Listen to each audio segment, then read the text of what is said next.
बहुत समय पहले की बात है। एक बड़े राज्य में एक न्यायप्रिय राजा राज्य करता था। उसकी 7 बेटियां थीं। सभी अत्यंत सुंदर, गुणी और अपने पिता से बहुत प्रेम करती थीं। राजा की पहली रानी का देहांत हो चुका था और बेटियां ही अब उसका एकमात्र सहारा थीं। जब भी राजा किसी जरूरी कार्य के लिए राजधानी से बाहर जाता, राजकुमारियां बड़े स्नेह और आदर के साथ स्वयं खाना बनाकर उनके साथ भेजा करतीं। समय बीतता गया। एक दिन राज्य के एक वरिष्ठ सेवक का देहांत हो गया। वह अपने पीछे अपनी पत्नी और एक छोटी बच्ची को छोड़ गया।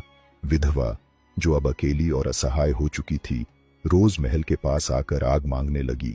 परंतु धीरे धीरे उसका हृदय ईर्ष्या से भर गया।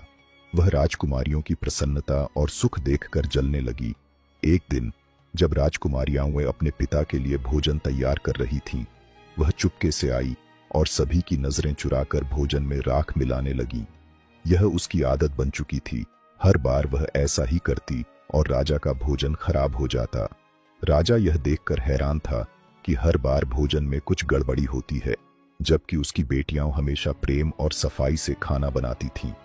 राजा को शक हुआ, लेकिन अपनी बेटियों पर नहीं, बल्कि किसी और पर। उसने एक दिन छिपकर सब कुछ देखने का निश्चय किया। जैसे ही भोजन तैयार हुआ, उसने देखा कि बेटियां पूरे मन से खाना पका रही हैं। तभी वह विधवा औरत आई और सभी की नजरें बचाकर भोजन में राख मिला दी। राजा सब कुछ देख रहा था। यह देख राजा को बहुत क्रोध आया। तुरंत उसने महल में सभा बुलवाई और आदेश दिया कि उस औरत को दरबार में लाया जाए। कुछ ही देर में सेवक उसे पकड़ कर ले आए। राजा ने कड़क आवाज में पूछा, तुमने मेरे भोजन के साथ ऐसा छल क्यों किया? वह औरत घबरा गई, लेकिन खुद को संभालते हुए बोली, महाराज, मुझे क्षमा करें। मैं तो सिर्फ यह देखना चाहती थी कि आप कितने बुद्धिमान और सतर्क हैं। यह सब तो बस एक परीक्षा थी, एक खेल जैसा। उसकी चालाकी और बातें सुनकर राजा सोच में पड़ गया। उसे लगा कि यह स्त्री साधारण नहीं है, उसमें कुछ विशेष है। उसकी चतुराई से प्रभावित होकर राजा ने उसे दंडित करने की बजाय रानी बनाने का निर्णय ले लिया और उससे विवाह कर लिया। अब वह महिला रानी बनकर महल में रहने लगी, लेकिन रानी बनते ही उसके स्वभाव में घमंड और द्वेष आ गया। वह राजा की बेटियों से मन ही मन ईर्ष्या करने लगी। उसे यह बात बिल्कुल पसंद नहीं थी कि राजा अपनी बेटियों से इतना स्नेह करता है। धीरे धीरे उसने राजकुमारियों से दूरी बनानी शुरू कर दी। वह उन्हें दिन भर कठिन कामों में लगाए रखती और भोजन भी बहुत कम देती।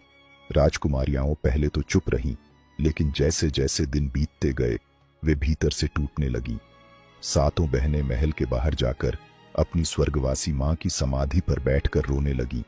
उनकी आंखों में आंसू थे और दिल में दर्द। मां, क्या तुम्हें हमारी पीड़ा दिखाई नहीं देती?